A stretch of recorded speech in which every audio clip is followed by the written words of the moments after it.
YouTube land, and welcome to the Force In Unison gaming channel. Of course, it's Saturday night, and what that means is YouTube land, and welcome to the Force In Unison gaming channel. Of course, it's Saturday night, and what that today we're gonna talk about Destiny, and today we're gonna celebrate Final Fantasy VII becoming 20-year-old. One more year, and they can drink in college. And of course, I'm gonna finish giving you my full-on impressions about Uncharted. With that said, join me again and welcome my buddy, my pal, Barton. With that said, hey, how you doing, Dantes? How you doing, everybody? And well, I guess we're live, so all the mistakes that we make on our podcast and everything else, we can't justify now and just edit it out. So so be it. But let's go ahead and get it started. There we go, baby. Okay. So, it's Force, it's live. If we fuck up, we apologize. We're here to have some fun. Okay.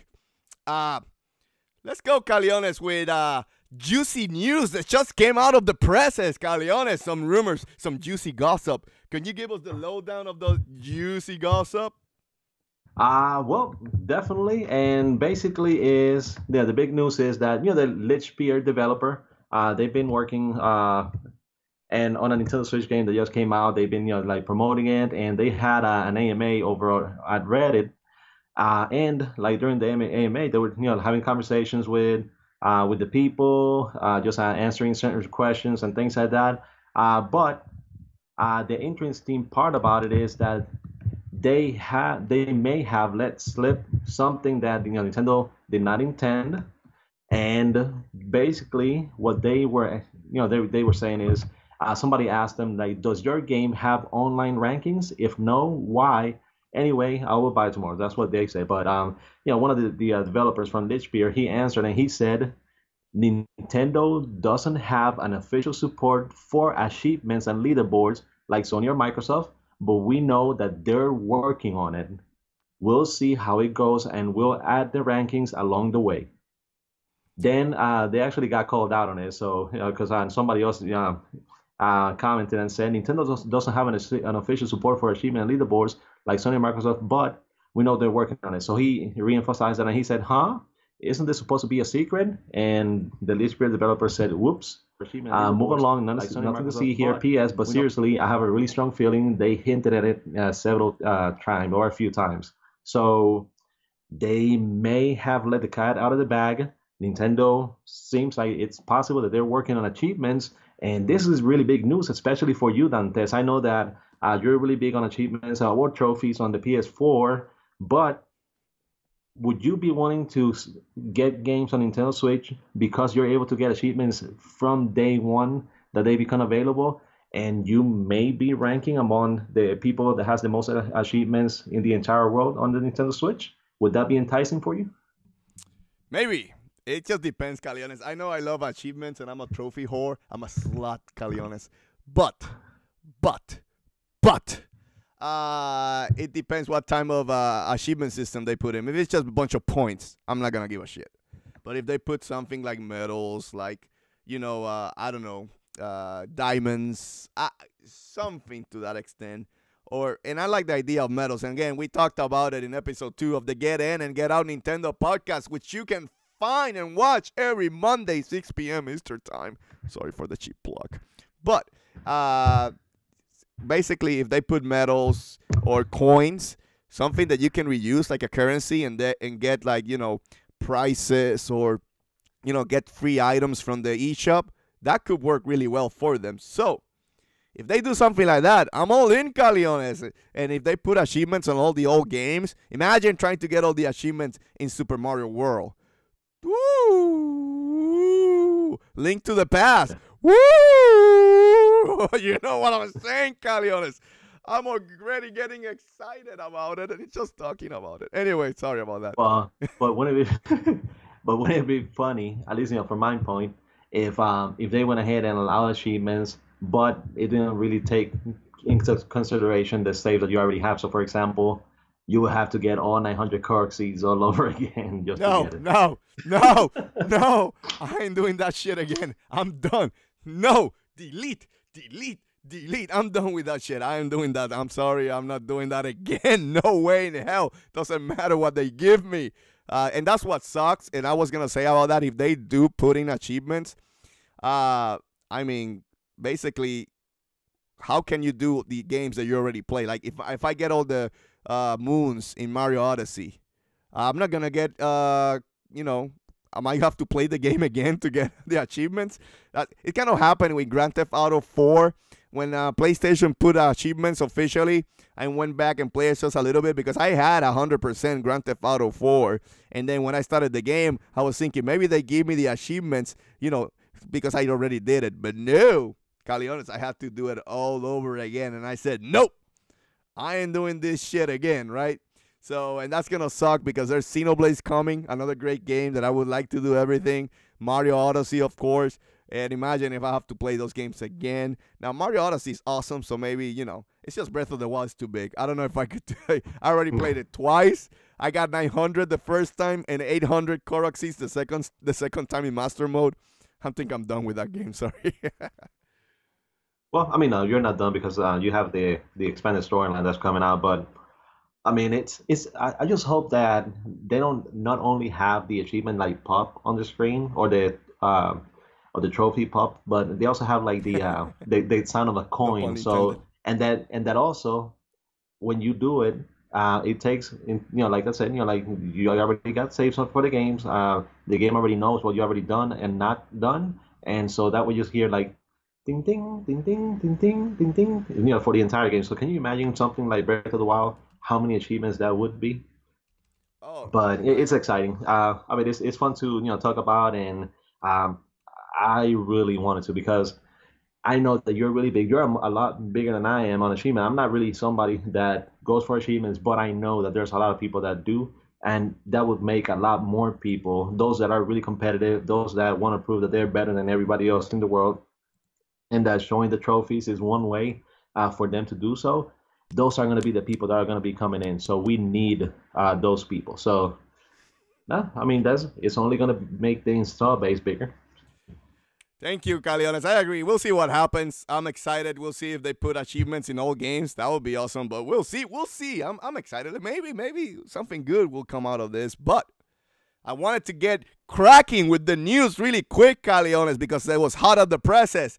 And did you post it on Chigero'sNews.com? It's already posted on chicagonews.com. Just waiting for the feedback. I went ahead and posted on a couple of Facebook pages as well. And once I'm done with the podcast, with the live in Force In Unison, I'll go ahead and go back and engage in conversation with those people as well, just to see what they think. There you go. Why I wanted to do that plug really quick, because again, it was hot. It was out of the presses. So I jump my rigmarole, but I'm going to do it right now. Welcome, everybody, to Force In Unison Live, Ep.4, right here at the Force In Unison Gaming channel. Please remember to subscribe, like, and comment so you can make this crazy motherfucker happy. Also, please remember that we have a small Nintendo podcast called the Get In and Get Out Nintendo Podcast every Monday, 6 p.m. Eastern Time. And if you don't want to see our ugly faces, you can download that podcast on iTunes and SoundCloud for free. Rate us over there and give us some love. Also, remember, we do have a small Facebook page called Force In Unison Gaming. Also, if you go down to the description box below, you can see the full channel schedule when you get the Get In and Get Out podcast. Streaming Wednesdays, gameplay Thursdays, and of course, this show every Saturday. 9 p.m. Eastern Time, 9:30 p.m. Eastern Time, 10 p.m. Eastern Time. Depends how behind we are for our task of the day. But it's close. It will be close. Yeah, we got a live people, so you just know we're trying to do the best for you. We're doing the best. And finally, and Dantes says finally, go to Chigero'sNews.com and give some clicks and love to my boy Caliones so you can get the hottest news in gaming industry, like Nintendo maybe putting achievements. With all that said, Caliones, let's start the show. And what is the first topic, my friend?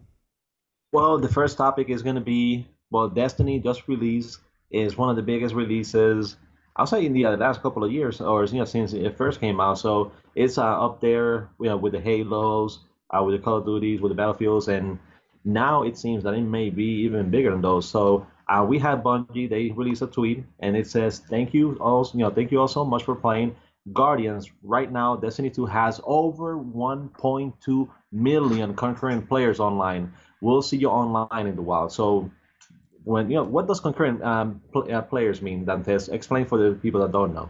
Well, that basically means that it's all players playing at the same time or concurrently playing together between the PlayStation 4 and the Xbox. So it's a lot of players, and maybe if we have cross play, so Sony, if you listen, maybe all those players will be fighting each other. But it is good news for Destiny. I'm showing some gameplay right now of Destiny, so you guys can enjoy it with our sweet little voices here. But Destiny's big. It's a huge launch. I'm not a Destiny player. I don't know if Caleones played Destiny in the past, but I'll let him talk in case he has played it. But no, I'm not a shooter, guys. So, but I know Destiny's huge. It's kind of like an RPG shooter. People get addicted. They want to get the best weapons, the best way to fight, the raids and stuff like that together. And then, of course, 1.2 million players. It's a huge launch. I mean, it's going to be making a lot of money. And, of course, I know Sony's banking on that with that sweet PlayStation Pro with the Destiny bundle, right? So we'll see what happens. I think the game is exciting. It's again, maybe games like this is what caused Lawbreakers to suffer, right? Because we already got enough fantasy space type of shooters like that people are a little bit tired of it. And people know they're going to go to their mains, right? And Destiny is one of those main games. And, of course, with Bungie, with the background that Bungie has, and with the Halo franchise, I mean, you have a lot of good pedigree there that a lot of people trust. So I know a lot of people, that's why they're into Destiny. Yeah. I mean, I mainly played the game out on the when it first released, and with the first expansion as well. Afterwards, I didn't really continue it because I mean it does take some dedication. You really have to be playing and have this one as one of your main games, and not really dedicate time to any other. But I mainly played it online with my brother. We had a great time, getting together, tackling the main story, and this is something that I really like about this. It's not like some games where you can only play the multiplayer portion and that's it. Yes, you can do the multiplayer, you can battle against other players, but it's the whole co-op aspect of joining with other people. In this case, two other people, and tackling those missions, leveling up, and it's even though it's a first-person shooter, it really is like an RPG. It's not quite an MMO because you don't have hundreds or thousands of players together, but it does have that RPG feeling, and it's right on home. Let me go ahead and take a quick moment to say hello, Dig, and welcome to the Force In Unison Live. Thank you for coming in. But yes, as far as the Destiny, I had a lot of fun with it. But like I said, it just takes too much dedication, and I was at the point where I was giving up Final Fantasy 14 because I was spending way too much time on it, and I couldn't really get into this one because it was going to take about the same time as well. There's a lot of grinding to it. There's so many gear, so many weapons, so many, especially getting all the legendary weapons and equipment. So it does take a lot of time, and dedication. But even though the first one didn't have that much storyline into it until you got to the expansion, but the first one, it looks like the story's there, and that Bungie is going to do a much better job when it comes to engrossing the player in the world.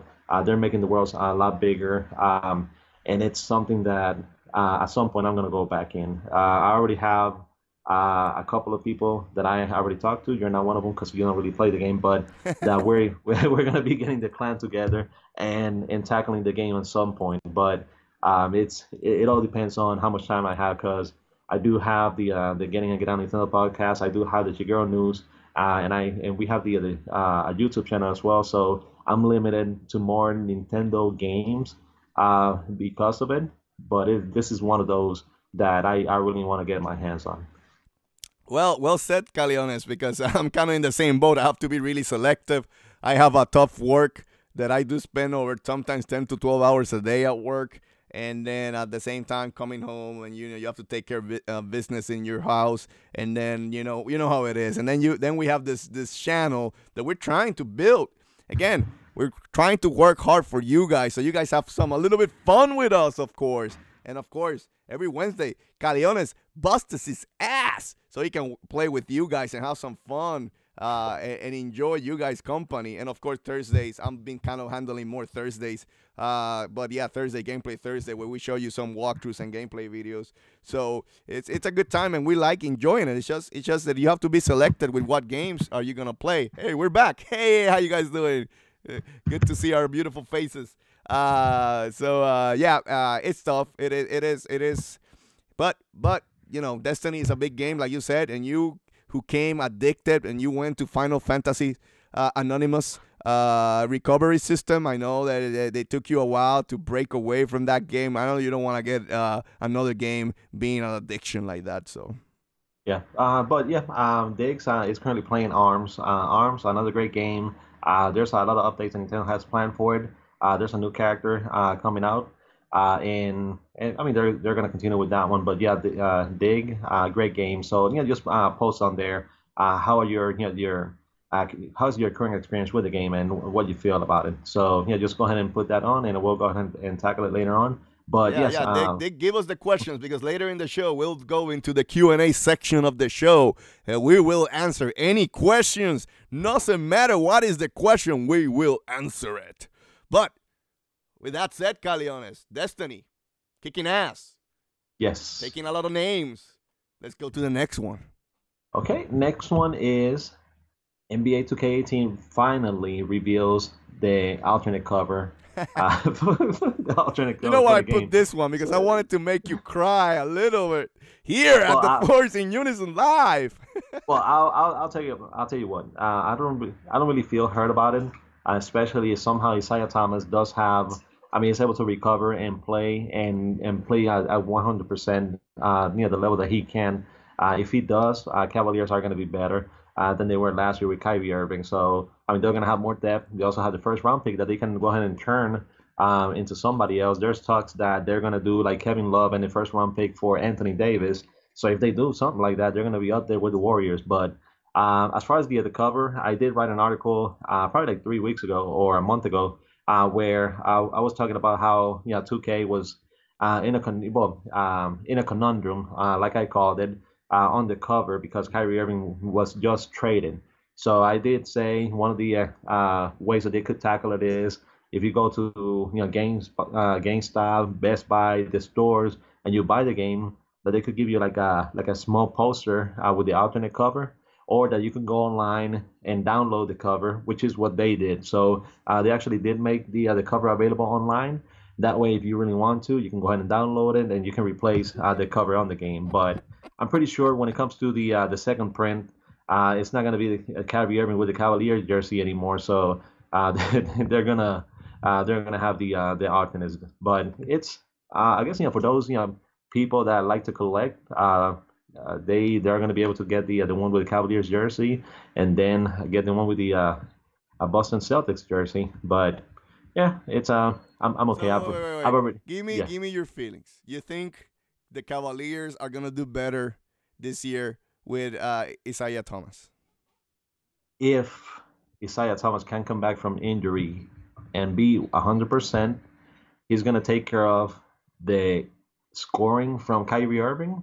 Even though Isaiah Thomas is like 5'8", Kyrie Irving is 6'3", but Kyrie Irving for some reason he didn't really play that good defense this past season. On the previous season, especially in the finals against Curry, he did play great defense, but last year something happened that he didn't. So on the defensive end, even though Isaiah Thomas is a defensive liability, Kyrie Irving didn't really make up anything, so we're not losing anything from that side. But on the scoring side, even though Isaiah Thomas is small, he does have a pretty high field goal percentage at around like 47%, and that was by him being the focal point of the offense with the Celtics.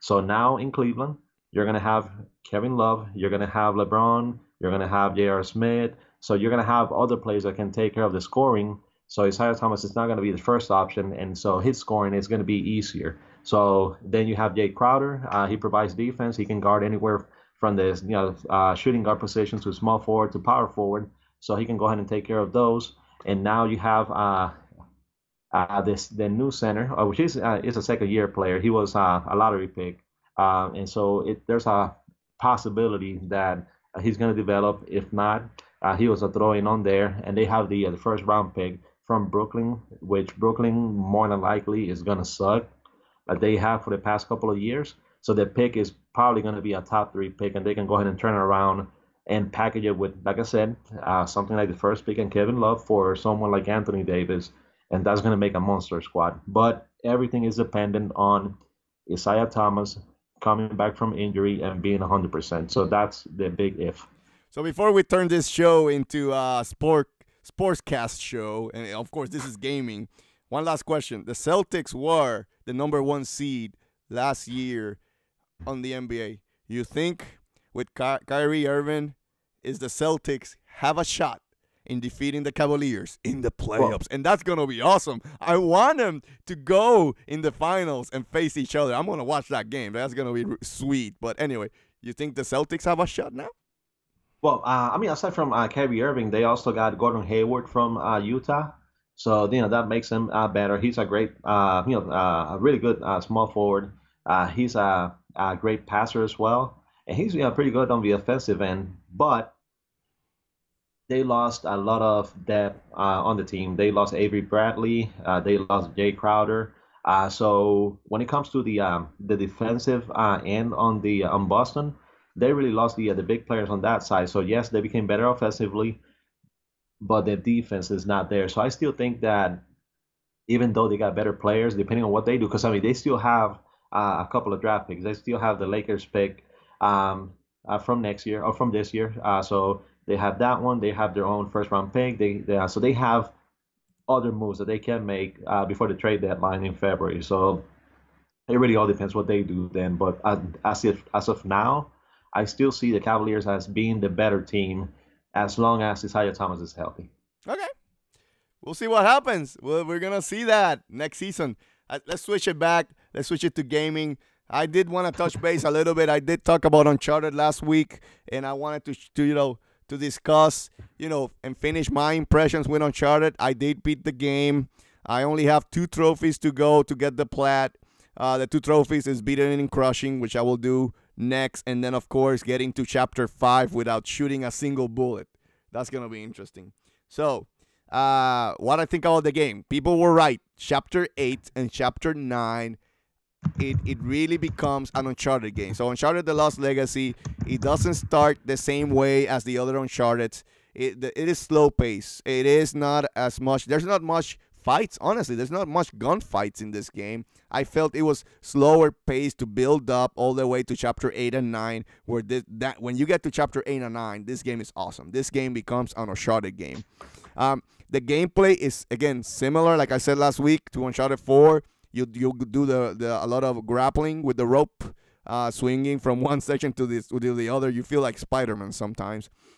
And also, you're going to be sliding down. There's one big area, which is chapter 4, where you will be, driving around, trying to collect everything and trying to find the 3 areas that you need to beat. Basically, it's a puzzle, each area, to get to the next section of the game. But Uncharted 4, that chapter 4 showed the ability that Naughty Dog has to create it. Maybe I wouldn't call it open world. I don't think Naughty Dog will do an open world game. Naughty Dog, I think, will probably do more like a big open space area, like Tomb Raider did in their game. And I expect The Last of Us would be this type of game. And I think The Last of Us benefits more from an open area than Uncharted, because the open area kind of hurt Uncharted because, again, the pacing was a little bit slow. There was less fights. You did beat a lot of stages with stealth, so it almost took away the gunfights that Uncharted is known for. That's why I still feel Uncharted 2 is the best Uncharted game. But with all that said, Uncharted The Lost Legacy is still a great game. Again, Chapter 8 and Chapter 9, that train sequence was beautiful. It just shows you the capabilities of Naughty Dog and how good they are in how they build their games. It's just the attention to detail is just fucking awesome in this game. But with all that said and all that what I just mentioned about Naughty Dog and how awesome they are, this game deserves the score that it gets. It is an 85, and I think the reason it's an 85 is because the game is shorter. It is a shorter game compared to the other Uncharted, because once you get to that chapter 8 and 9, you go, that's it? No! Continue! What in the hell, Naughty Dog, Oh, you're doing to me? it is also a $40 game. It is. No. It is. And it is a full game. It is a full game, to clarify. But the $40 price point, they could have charged 60, to clarify. It's just that if the game was going to be, if the game had, I would say, the same length as Uncharted 1, right? Which is fine. But Uncharted 1 had way more gunfights than this game. So the pacing is a little bit off in the sense that it takes a lot of time to build and get to that, climax, if you want to call it that way. But in this case, hey, it is what it is. It is a $40 game, but it's still a full game. I give credits for Sony to understand.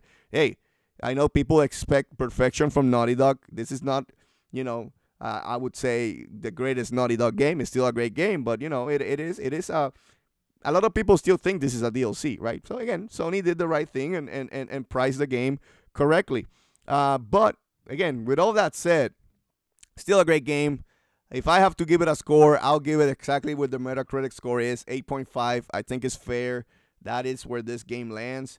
Hey, if you know Uncharted, if you're doing the trophies, hey, you have to collect all the trophies. You have to do all the weird trophies where, you have to hit 10 headshots in a row, and shit like that. So you'll be at home with Uncharted for sure. Again, it feels like Uncharted.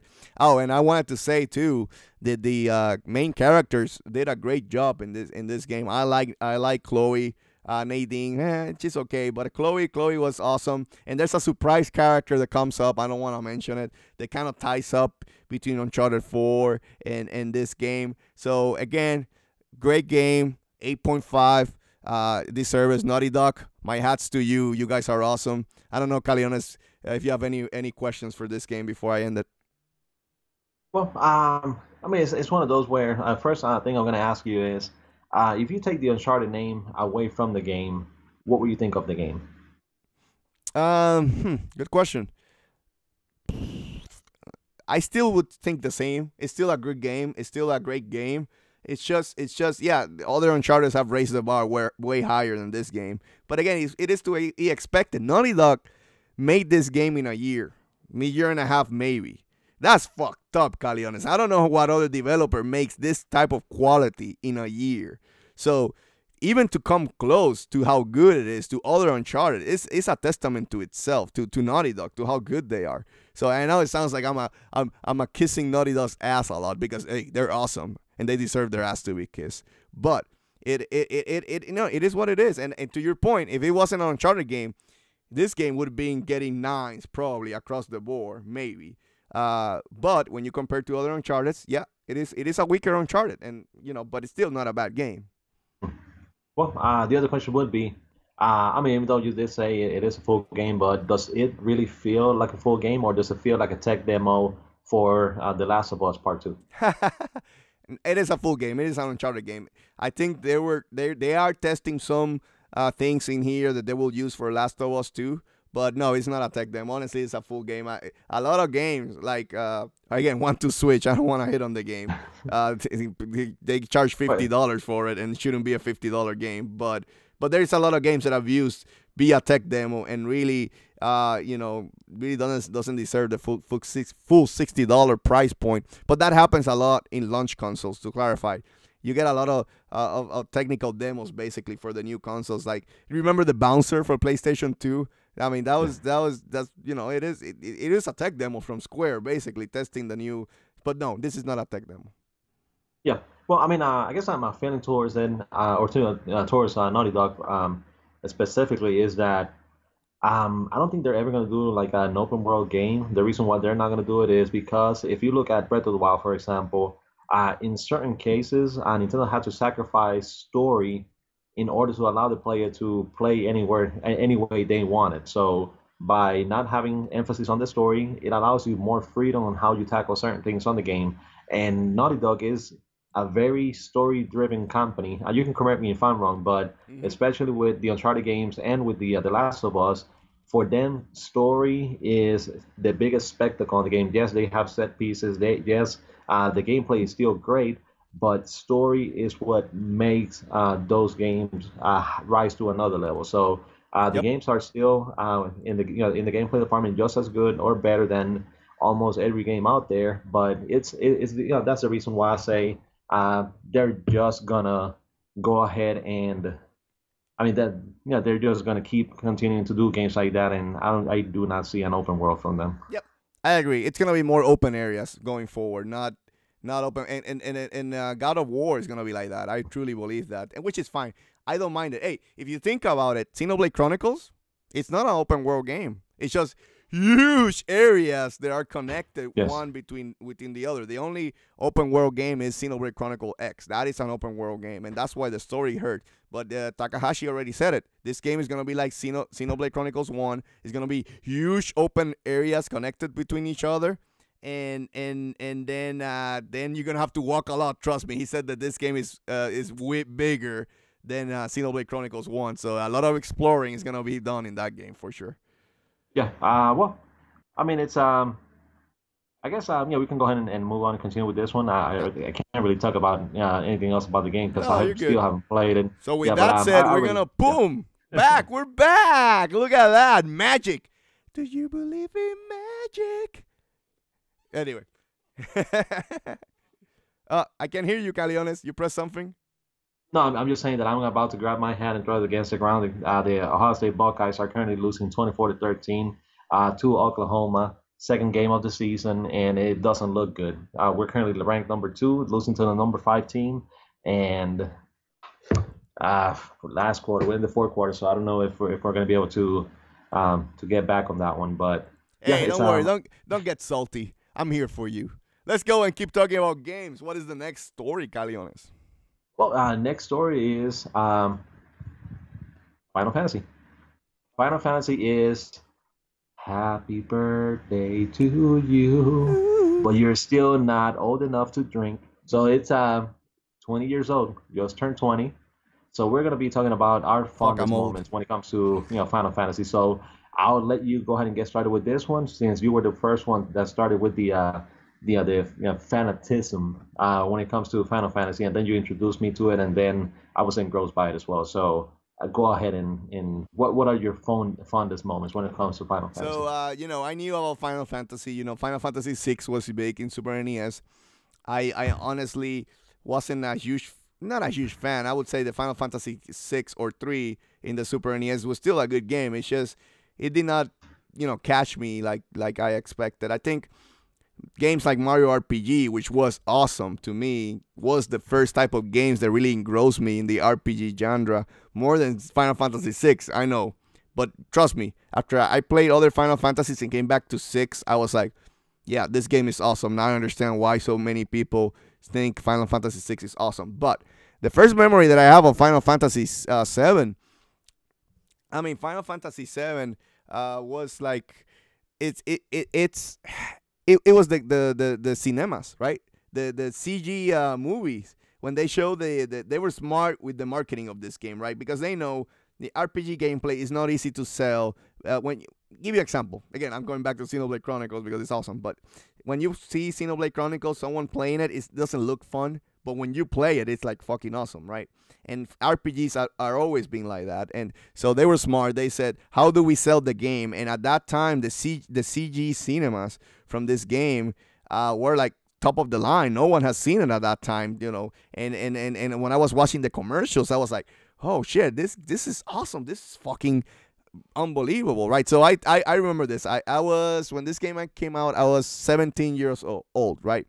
And then my mom asked me, what do you want for Christmas? And I said, well, let's do this. I want Crash Bandicoot 2. But if you don't find it, I'll get Final Fantasy 7. And you know what happened? She couldn't find Crash Bandicoot. Thank you, God. You know what you're doing. And then she bought me Final Fantasy 7. And then when Christmas, I got really sick and I started playing. I was like, oh, this game sucks. And I was vomiting and shit like that. Finally, it stopped. Came back to it and started playing it again when I was, feeling better. And I was engrossed. I was like, that's first scene when Cloud jumps off the train and you start, attacking that macro reactor with Barrett and you start having those conversations and you're like, oh, huh. This game is is building like a full-on, huge, immersive story. And then after you leave Midgard and you see that the world just becomes even bigger after that, you're engrossed with it, and you're engrossed with Sephiroth. I mean, Sephiroth is one of the greatest villains of all time. I wouldn't put him number one because he's a mama's boy, but he's still one of the greatest villains of all time. And of course, I don't want to mention it. I don't want to. I know it's 20 years old, but I don't want to mention spoilers. There's a big scene. Sephiroth does something to one of the main characters where it turns it a notch, and you never expected that. Now, when that happened, I was okay because I'm Team Tifa. I guess I like big knockers, but Well, because she punches a lot. she punches. I love, of course, exactly. Thank you, Galeones, for fixing that. But again, and Vincent was one of my favorite characters, even though he was a optional character. His side story was well built, and that's one thing that Square has lost over the years, is building the backgrounds of each character. And Final Fantasy had a good background, a good story for each character. You knew why each character was there. You knew what each character was fighting for, right? And that is something, Square, you are struggling with. God. So you need to go back to your roots and show and build story, and don't give a lot of plot holes. This game was well built. Again, good background stories for each character. And again, the story and the cinemas. And I know it brought me in because of the CG cinemas, but then after that, it's just, I now understood the material system is still one of the best systems, how you can get a materia, and you can turn any character into whatever you want. You want to mage with one character with the materia, you can do that. You want a summoner, or you want a mix of both, you can do that. So material system gave you a lot of options here. So again, I know I'm talking a lot because I love this game so much. I played this game like 100 times, honestly. I've been thinking like I should play it again and maybe plot it again, because this game deserves to have in my trophy collection, be in there, because it has meant so much for me. Now, over the years, it is not anymore even in the top 5 RPGs of all time, probably, but it still means a lot to me as a gamer. But anyway, Carlos, your turn to talk about Final Fantasy 7. I mean, just to talk about Final Fantasy 7, for example, I'll say that it's one of those games where I liked every single character from the team. I mean, you have some games that you hate a couple, love a couple, but on this one, I liked each and every one of them. Each had their special abilities. Each of them had their own storyline. Yes, Cloud was the main character, and you follow him, but you were still. I mean, all the characters at some point they were the emphasis of the story, and you got to know all of them. So I did care a lot for all the characters in the game. I was Team Irie and not Tifa, so I did suffer a little bit more when whatever it is that happens in the game happened. And you guys, if you don't know what it is, shame on you. You should really go back and play the game. But yeah, it's I'll say Final Fantasy VII is probably single-handedly responsible for the PlayStation overtaking the Nintendo 64 and beating it. Yes, you have the Metal Gear Solid game, you have the Crash Bandicoot, you have those, but Final Fantasy with the mix of storyline and the FMVs,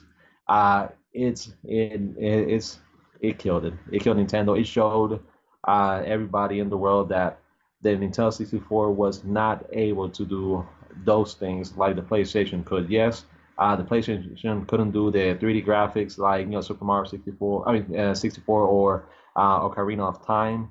But when it came to the cinemas, to the sound and those, Final Fantasy is the one that showed everybody that the PlayStation ruled and won the console wars for them. So it's not only monumental because of the game itself, but what it did for the PlayStation overall. So that's why I was excited to hear that it's been remade. I got a little less excited when I knew that it was episodic and more action based. Hopefully they'll change that. Yeah. So hopefully, because they went ahead and pulled it back, and I guess they're going to be reworking it, that they change it. Well, I mean, if you want to do it action based, like Final Fantasy 15, that's fine, but maybe trying to incorporate the turn based for those people that want to.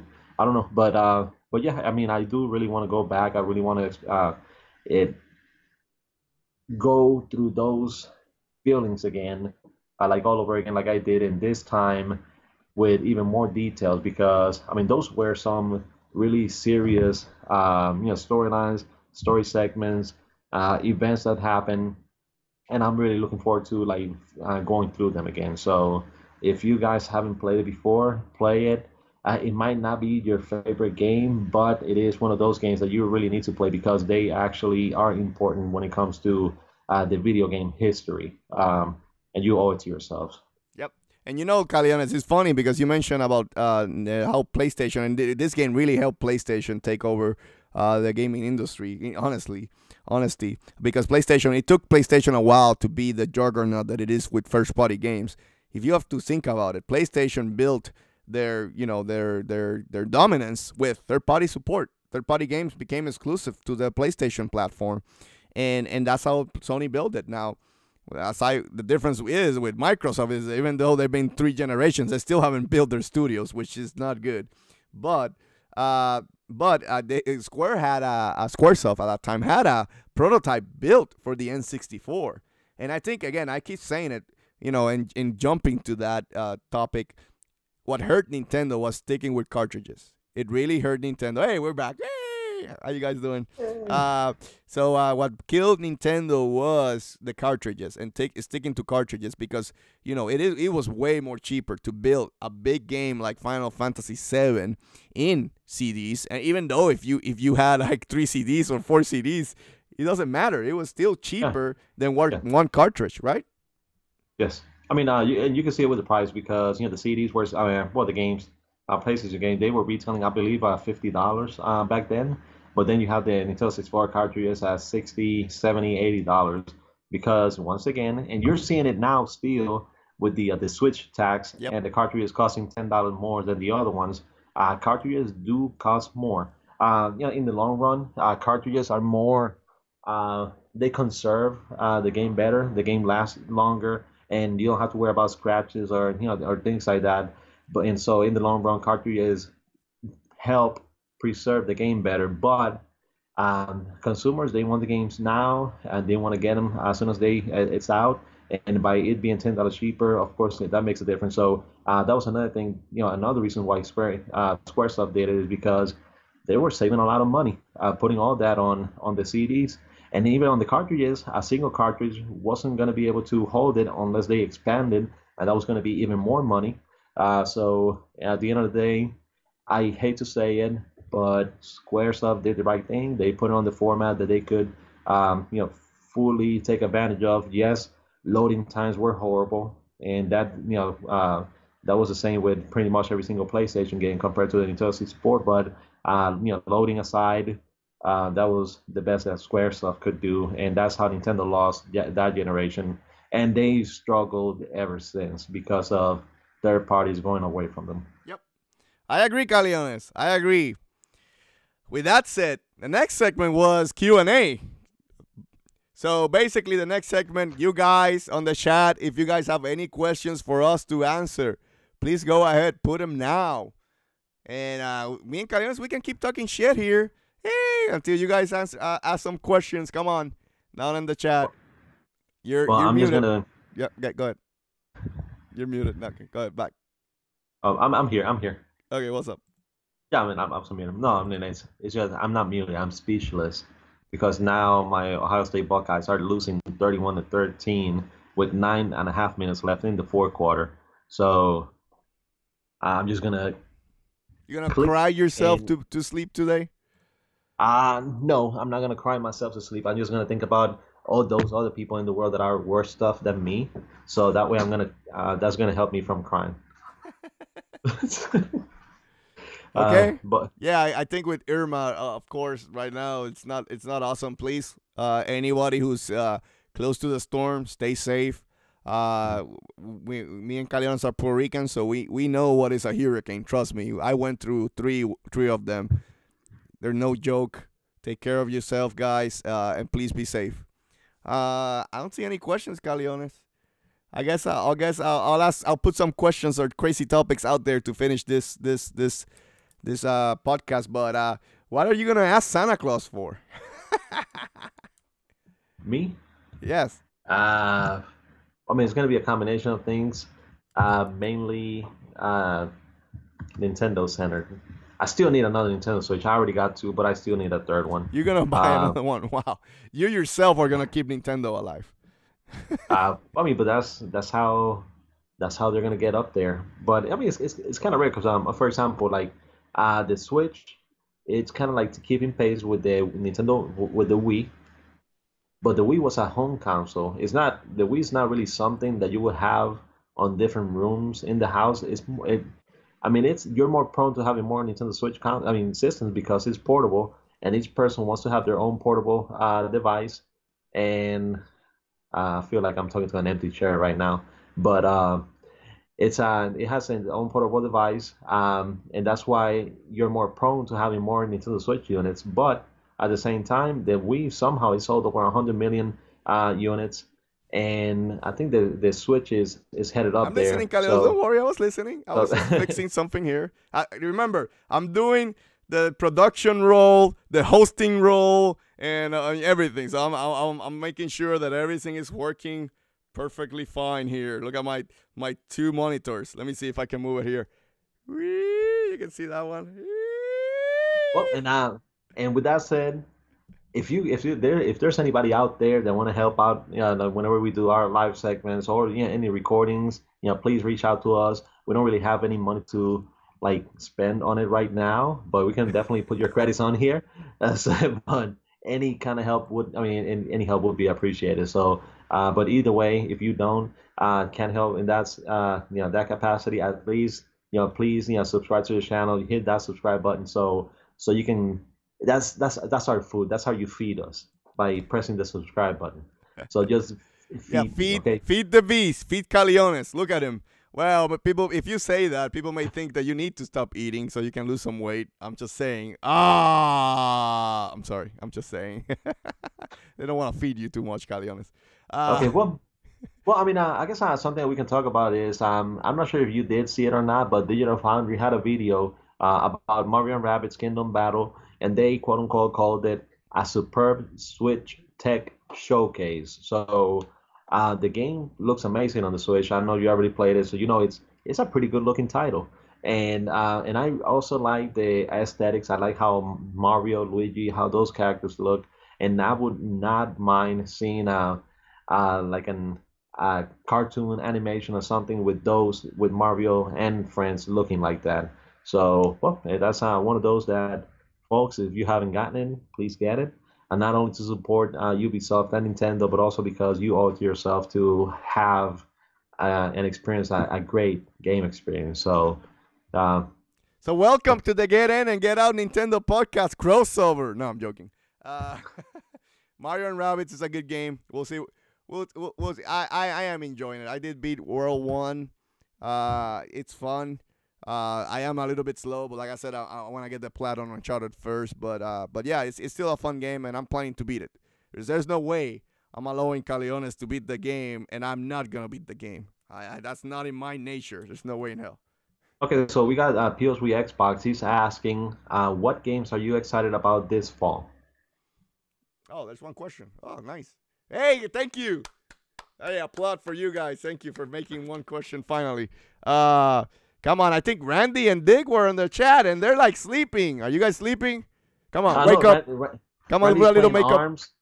So that's he's probably just punching at the TV right now, so he can't really type. Randy, I know you were late. Don't worry about it, but yeah, you can also just ask anything from us. But yeah, go ahead and answer the question on this. So what games I'm excited this fall? Let me see. So I wasn't excited, even though it's not a fall. Well, it's a fall game, but Uncharted The Lost Legacy, which I'm playing, it's awesome. I'm really happy about that game. Of course, I am super excited about Mario Odyssey. I am basically in lockdown. I am not watching any news articles about it. I did see some articles that came out because the amiibo for Peach came out, and Peach is gonna have its own Cappy, I guess. I saw that, but as soon as I saw that, I was like, oh, fuck you, media, don't do that. I don't want to see anything. Damn it. But Mario Odyssey just looks awesome. It's gonna deliver. Again, last 3D Mario game that I really, really, really love was Mario Galaxy 2, and I think Nintendo is gonna come with with this one, guns blazing. This game is gonna rule, and it could be game of the year in my opinion. With tough competition because this year we have Horizon Zero Dawn, we have Zelda Breath of the Wild, we have Uncharted this year too. We have had Persona 5 this year too. Good games. Good Destiny 2 now coming out. Good games to fight for the crown of game of the year. But I think the one who's gonna take the cake is Mario Odyssey. I don't know. There's something in that game. The innovation, how creative that game is. It just looks awesome. So Mario Odyssey to me is the most exciting game. Now, why Xenoblade Chronicles? I'm really excited about it, but it's not the most excited game. Is because I still think that game deserves to go February and not in December. I don't want to see it in December because it's gonna hurt the game. The game deserves to be in February. But if it comes out this year, Xenoblade Chronicles 2, I am really excited about that game. That's gonna be my I guess my Christmas gift if that comes in December. Again, but I think those 3 games in itself, I do not play Battlefield or Call of Duty, so I don't care about those games. Star Wars Battlefront, again, Star Wars is awesome, but I want to see Hennings, who was the former creative person from Naughty Dog that did the Uncharted games. She's working on Star Wars game. That's the game that I want to see. I want to see a single player experience with a great story Star Wars game. So I'm really excited about a good Star Wars game, but Star Wars Battlefront is always fun to pick up and have fun. So those are the most games I'm excited about. I don't know about you, Calionis. Well, I mean, I was gonna say first, like you said, Star Wars Battlefront 2 is gonna be one of those. I'm a big Star Wars fan.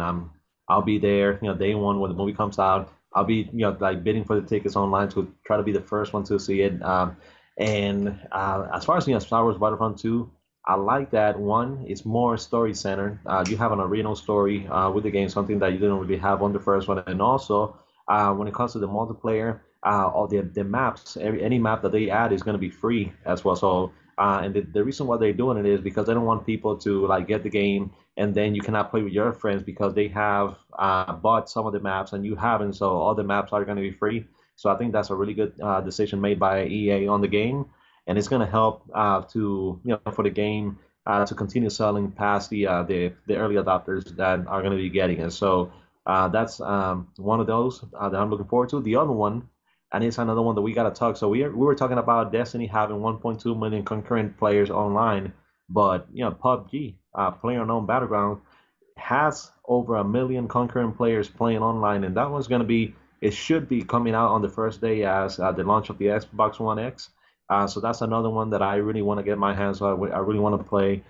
Same with me and my brother, co-workers. They're going to be getting it as well. And the game's only $30, so it's not a full price game. So that's another one that I really do want to play. And I'm talking about those games because I'm always going to talk about Nintendo games. So I'm trying to stay away from the Nintendo games just for this segment. Well, I'm showing Destiny again because Destiny is a big game, and like you said, yes. Pug and Destiny are gonna be fighting it out, and that could be the trump card for Xbox. To clarify, we talked about it. Xbox is been hurting for exclusives, and Pug could be that game that gets people buying the Scorpio. But again, you can play Pug too on the PC and the original Xbox. So the question is, are people gonna be willing to spend $500 just for that game? But it's good that you're excited about that game. So you're planning to play that game, Calionis?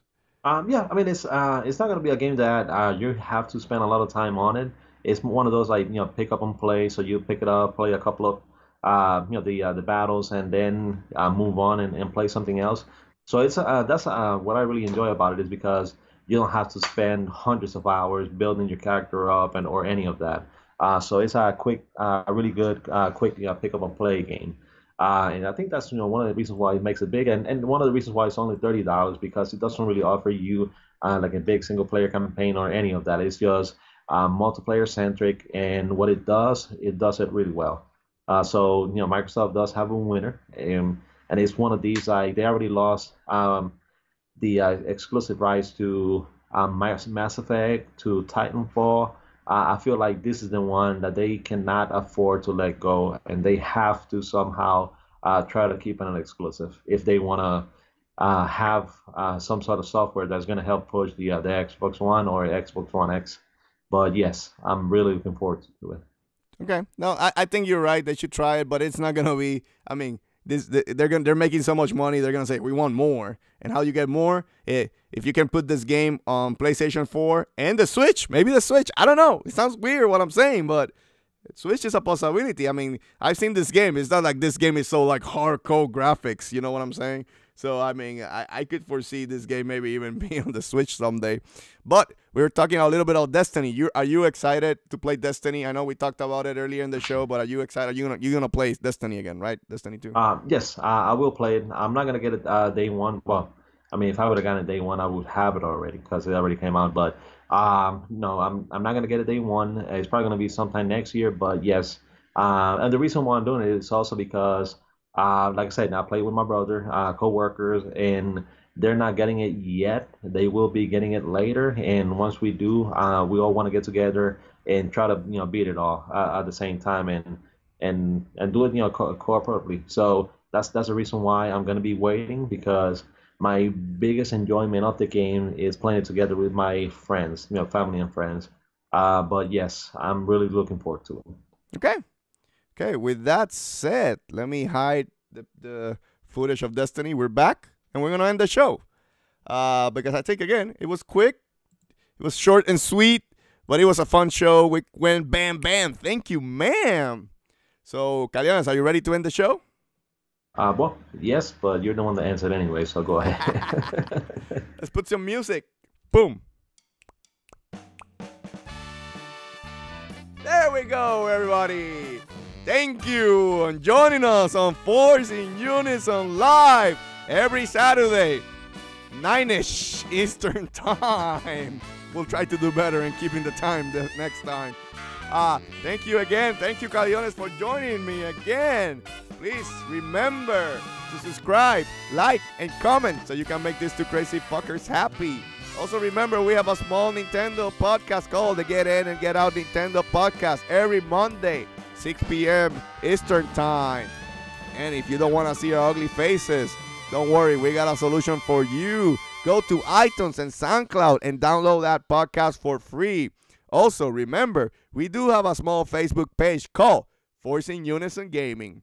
Also, down in the description box below, look at it. Click it. Come on, give me a click it. We have the full channel schedule so you can see all the content that we're bringing to you, like streaming Wednesdays, like gameplay Thursdays.